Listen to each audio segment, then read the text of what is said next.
Ce soir-là, dans le silence feutré de son bureau, bien après le départ de tous les cadres et employés, Michael Reynolds, le PDG d'une grande entreprise de restauration, s'apprêtait à fermer son ordinateur.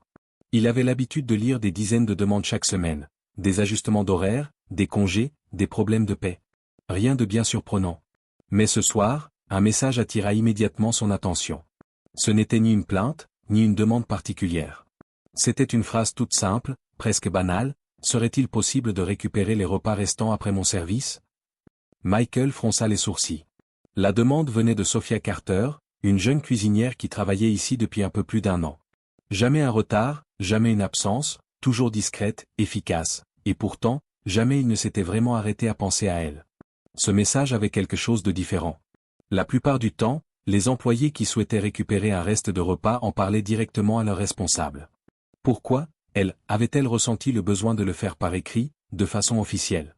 Intrigué, Michael tapa son nom dans le système. Son dossier apparut, 24 ans, aucun conjoint, aucun contact d'urgence. C'était étrange. Il se pencha sur son fauteuil, pensif. Peut-être était-elle simplement économe, cherchant à économiser sur ses repas.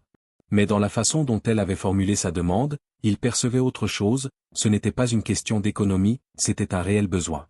Pour la première fois depuis longtemps, quelque chose venait bousculer Michael.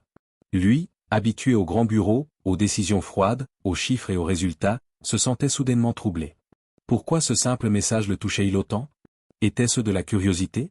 Ou peut-être le début d'une prise de conscience qu'il n'aurait jamais imaginée? Il jeta un coup d'œil à l'horloge, 22h47. Sophia terminait son service à 23h. Sans réfléchir davantage, il attrapa son manteau, ferma son ordinateur et sortit par la porte arrière. Il n'avait pas encore idée que ce qu'il allait découvrir cette nuit allait changer sa vision du monde, pour toujours.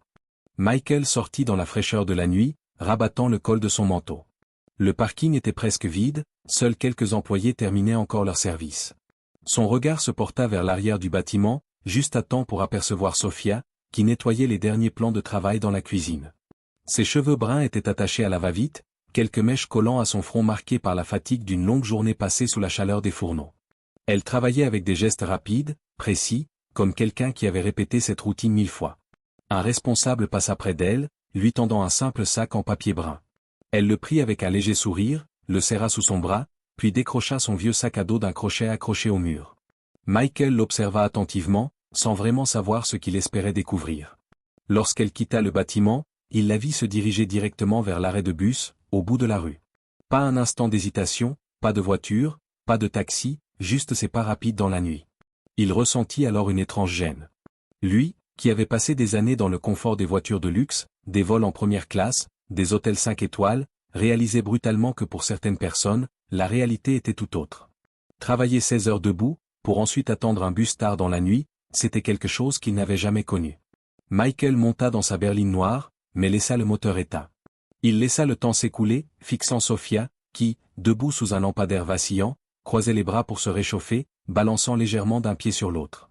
Le bus tardait. Quand enfin il arriva, elle monta rapidement sans regarder autour d'elle. Michael démarra doucement, prenant soin de rester à distance.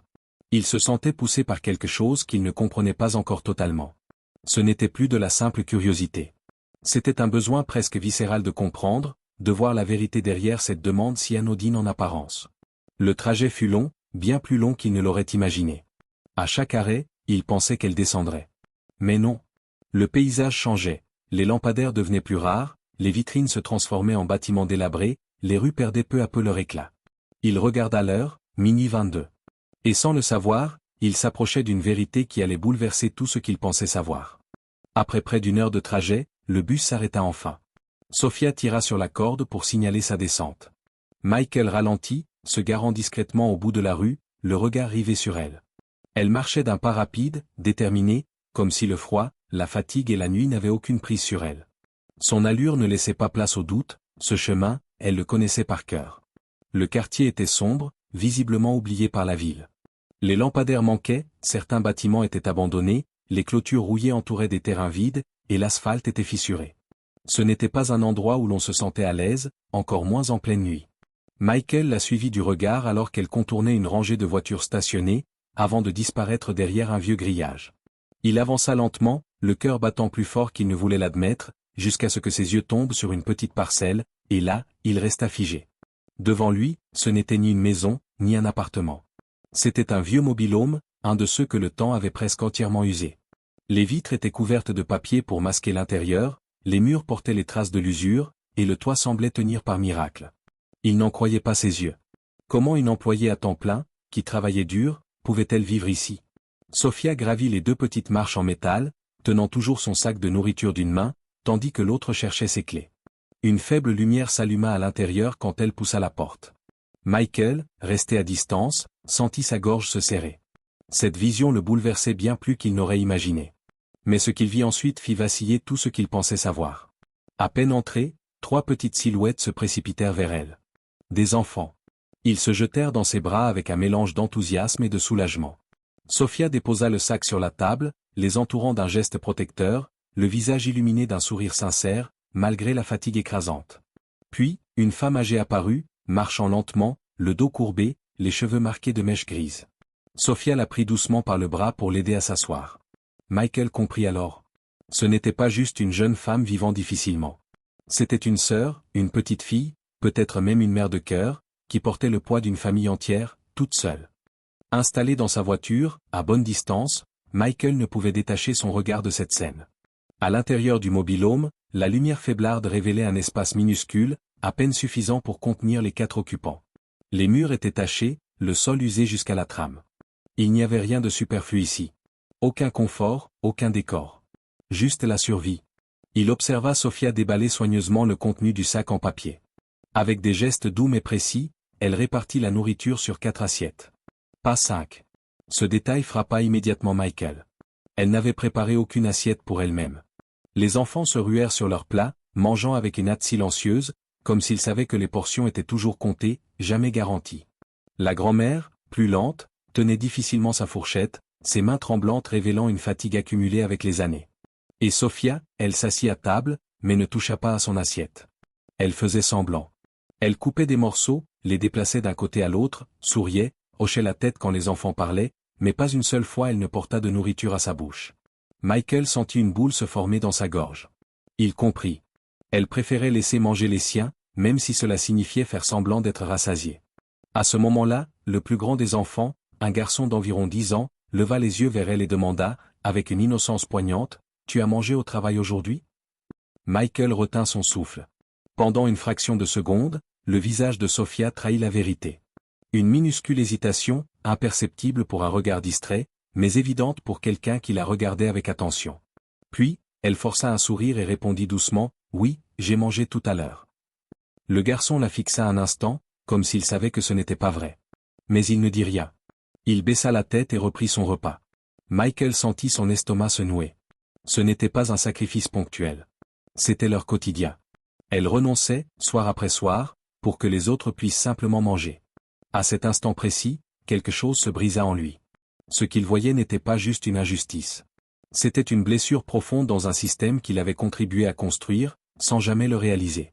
Michael resta immobile, le regard fixé sur le mobil-home, les mains crispées sur le volant au point d'en avoir les jointures blanchies. La scène qu'il venait de voir continuait de tourner en boucle dans son esprit. Comment avait-il pu ignorer cela si longtemps? Comment, avec tous les rapports, les bilans et les réunions sur le bien-être des employés, avait-il pu passer à côté d'une réalité aussi cruelle? Il ferma les yeux, prit une grande inspiration, essayant de calmer le tourbillon de pensées qui l'envahissait. Ce n'était pas un simple problème personnel. Ce n'était pas une exception. C'était un échec collectif. Le sien. Celui de l'entreprise. Celui d'un système tout entier. Son esprit se mit à faire défiler tous les chiffres qu'il connaissait par cœur. Les budgets colossaux alloués aux campagnes de publicité, aux voyages d'affaires, aux dîners somptueux, aux séminaires de luxe. Et en face de cela, il voyait l'image obsédante de ce matelas posé à même le sol, de cette grand-mère fragile dormant dans un fauteuil, de ces enfants qui mangeaient comme si chaque repas pouvait être le dernier. Il pensa aussi à la quantité de nourriture gaspillée chaque soir dans ces restaurants, jetée sans même y penser.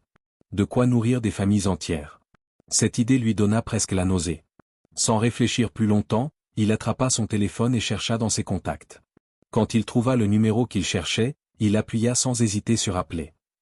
Après 2 sonneries, une voix ensommeillée répondit, « Monsieur, il est presque 1h du matin, tout va bien ?»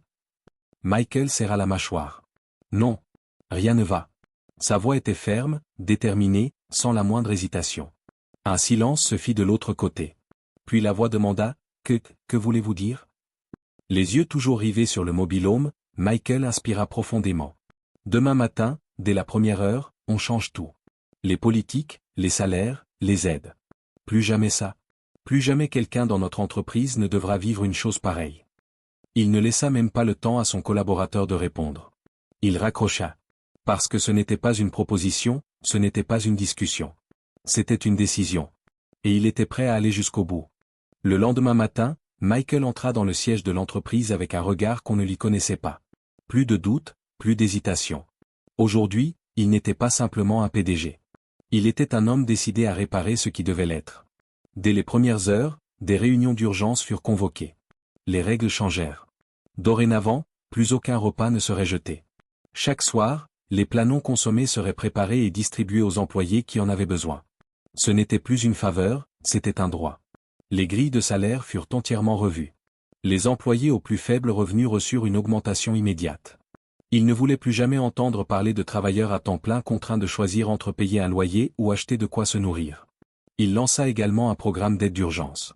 Un fonds spécial, réservé aux situations difficiles, pour que personne dans l'entreprise ne se sente jamais seul face aux épreuves de la vie.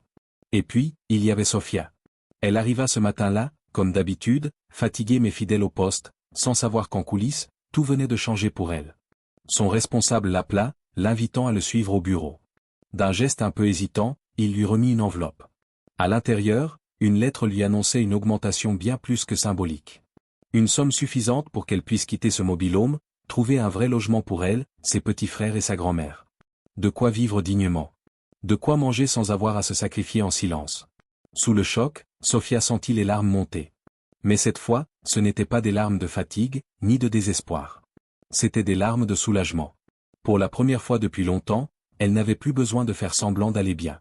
Michael, lui, comprit ce jour-là qu'être un véritable leader, ce n'est pas seulement gérer une entreprise. C'est être humain. C'est regarder autour de soi, ouvrir les yeux sur les réalités que l'on préfère souvent ignorer. Combien de personnes, tout près de nous, vivent ainsi, dans le silence, cachant leurs difficultés derrière un sourire. Et si chacun de nous pouvait, à son échelle, faire un pas pour changer cela, n'est-ce pas aujourd'hui, le meilleur moment pour commencer ?